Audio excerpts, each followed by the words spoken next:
Halo, selamat bertemu kembali di video saya selanjutnya masih tentang variabel. Jadi, pada video sebelumnya saya membahas tentang scope dari variabel. Ada dua tipe scope dari variabel, yaitu global scope atau global variable yang lingkup dari pengaruhnya itu untuk semua sprite. Yang kedua adalah local variable atau local scope, di mana pengaruh dari variabel tersebut hanya dikenali pada secara lokal di salah satu sprite saja. Nah, kapan menggunakan global variable, kapan menggunakan local variable?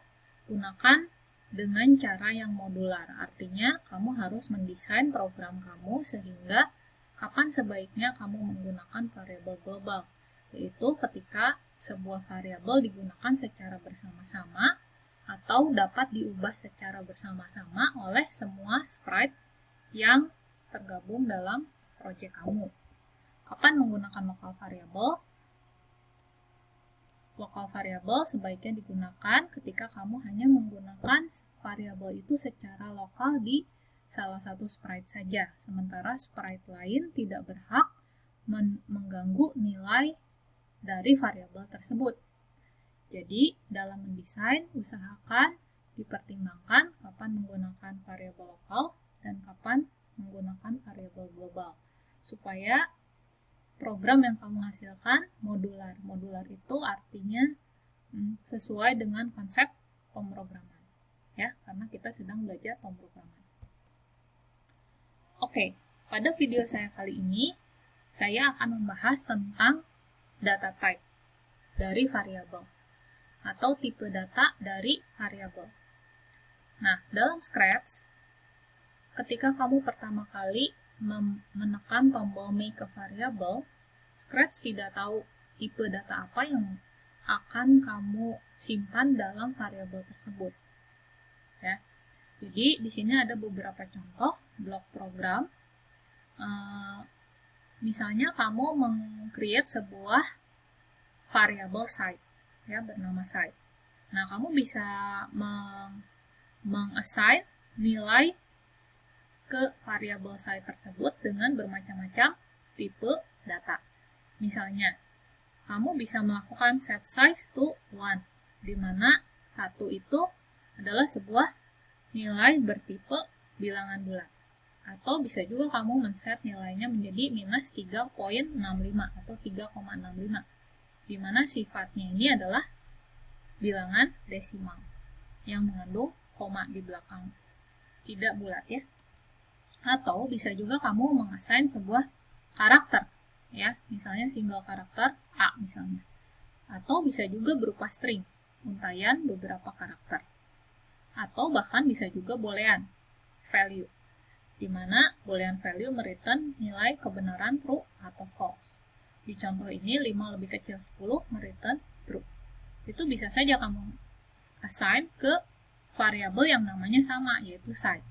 Ya, jadi berbagai macam tipe data ini bisa di-assign ke dalam variabel dalam Scratch. Nanti ketika kamu sudah belajar programming yang sebenarnya, nah pada beberapa bahasa kamu harus mendeklarasikan terlebih dahulu tipe data apa yang mau kamu simpan pada variabel tersebut. Nah, sementara pada Scratch hal itu sudah ditangani. Jadi Scratch akan otomatis menampung apapun yang di-assign ke sebuah variabel yang sudah kamu buat. Jadi sudah ditangani oleh Scratch. Ya. Nah, bagaimana halnya? Bagaimana yang terjadi jika kamu meng-assign sebuah nilai yang seharusnya tidak di-assign ke blok yang tidak menerima tipe data tersebut? Misalnya, kamu lihat contoh potongan program sebelah kiri. Ya, di sini diberi contoh string yang di-assign ke variabel bertipe site. Variabel bernama site. Ya. Nah, lalu nilai variabel site tersebut dikirimkan menjadi sebuah nilai di move bla bla bla steps, di mana move bla bla bla steps itu menerima bilangan bulat. Sementara yang kamu assign di sini adalah string. Ya. Nah, dalam pemrograman sesungguhnya, jika hal itu terjadi, maka akan terjadi error. Ya, karena seharusnya move itu menerima bilangan bulat. Bukan bilangan desimal, bukan karakter, bukan string, dan bukan boolean. Jadi seharusnya bilangan bulat. Ya. Lalu, mengapa hal itu masih dapat dilakukan atau dijalankan dalam Scratch, tidak terjadi error, karena Scratch menangani hal itu di belakang layar. Yaitu ketika kamu mengassign sesuatu nilai yang bukan integer, maka Scratch akan mengubahnya menjadi sebuah nilai default, yaitu 0. Jadi jika tipe data yang dikirim tidak sesuai dengan tipe data seharusnya, maka Scratch akan otomatis menghandle error tersebut dengan menggantinya dengan bilangan 0. Ya, untuk fungsi yang menerima integer value. Ya. Lalu di sini juga ada contoh lain, potongan kode kedua. Di sini juga yang dikirim adalah 100, tetapi dengan disertai spasi di depan dan di belakang. Jadi ada spasi 100 spasi. Ya.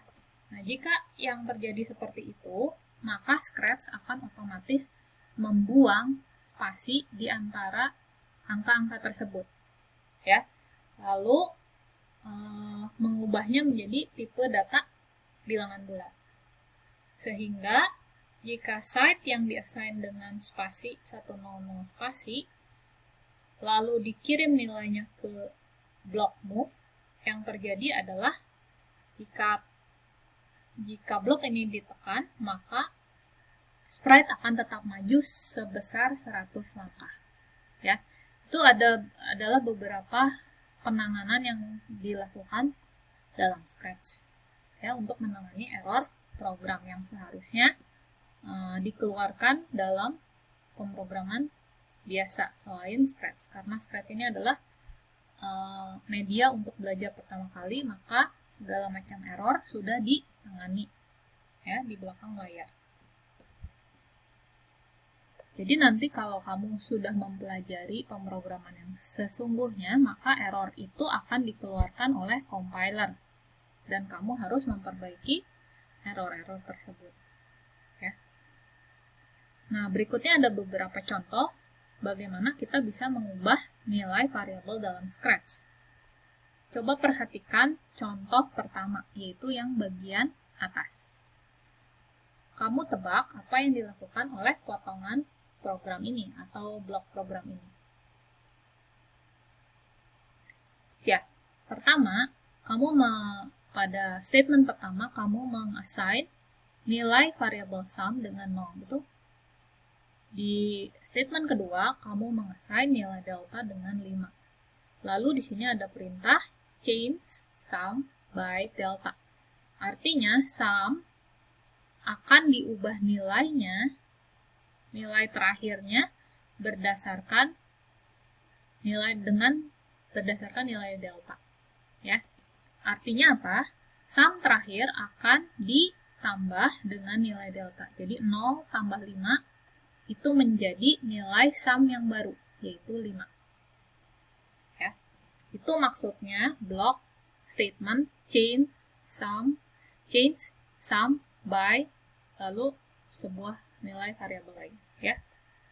Nah, blok yang pertama itu sama sebetulnya dengan blok yang kedua, yaitu jika kamu menulis seperti ini, set sum 0, set delta to 5, dan set sum to, diganti nilai sumnya dengan sum ditambah delta. Jadi ini blok yang sama sebetulnya, hasil akhirnya sama, tapi cara menulisnya saja yang berbeda, ya.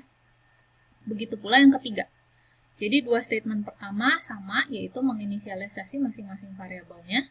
Lalu kalau program potongan ketiga ini mengassign hasil penjumlahan sum dan deltanya ke sebuah variabel penampung baru, misalnya temp. Ya.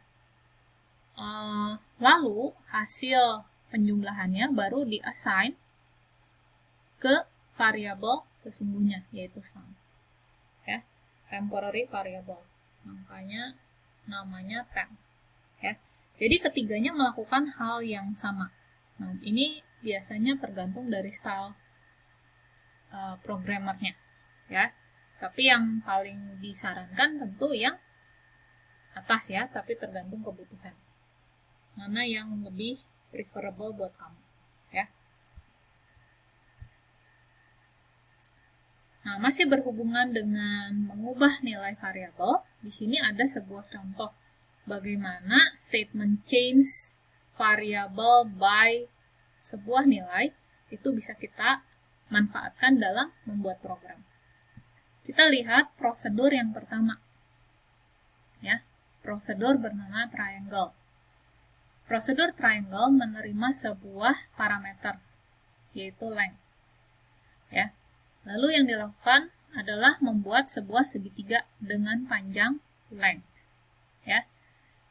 Untuk membuat sebuah segitiga, yang dilakukan adalah move sebesar length step, ya. Lalu berputar karena satu lingkaran penuh ada 360 derajat. Sementara di sini ada 3 buah sudut, maka 360 derajat kita bagi 3. Ya. Sehingga perputarannya adalah 120 derajat. Jadi setelah move sebesar length step, lalu berputar 120 derajat, move lagi, diulangi sebesar length step, berputar lagi 120, lalu move lagi.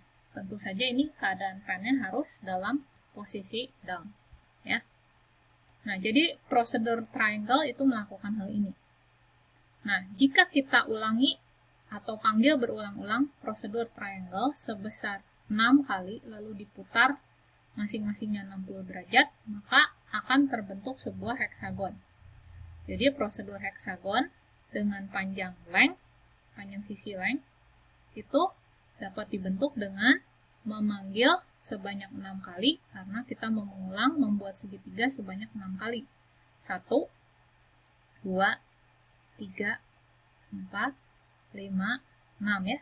Jadi mengulangi sebanyak 6 kali, memanggil prosedur triangle dengan panjang length, sisi length, lalu berputar 60 derajat, karena satu putaran penuh 360 derajat dibagi 6. 6 buah segitiga yang mau kita buat. Jadi 360 dibagi 6 adalah berputarnya 60 derajat. Nah, sesudah itu kita bisa membuat pola spider web seperti ini dengan cara mengubah panjang dari heksagonnya. Ya, kamu lihat bahwa spider web itu sebetulnya dibentuk dengan mengubah panjang atau ukuran dari sisi heksagonnya. Kalau kamu ulang-ulang, diperbesar, diperbesar, diperbesar, diperbesar, maka heksagon yang terbentuk akan menyerupai spider web seperti ini. Nah, cara membentuknya adalah membuat sebuah prosedur spider web. Lalu pertama side length-nya 0 dulu, diulangi sebesar 5 kali, ubah side length-nya sebesar 15, berarti pertama kali membuat itu side length-nya adalah 15. Lalu panggil prosedur heksagon dengan parameter atau argumen yang dikirimkan, nilai yang dikirim adalah side length. Ya. Lalu kita ulang sebesar 5 kali. Lalu change side-nya diperbesar ya. Change side length by 15. Artinya side length yang terakhir yaitu 15 ditambah 15 lagi. Jadi heksagon kedua ukurannya akan menjadi 30 side length-nya. Ya. Lalu menggambar lagi heksagon. Demikian seterusnya, diubah side length-nya dengan faktor 15. Sehingga heksagon yang terbentuk itu akan center seperti ini. Maaf. Dengan pertambahan panjang side length-nya pada setiap iterasi adalah 15. Oke, sampai di situ dulu video saya kali ini. Kita akan lanjutkan di video pembelajaran berikutnya. Thanks for watching.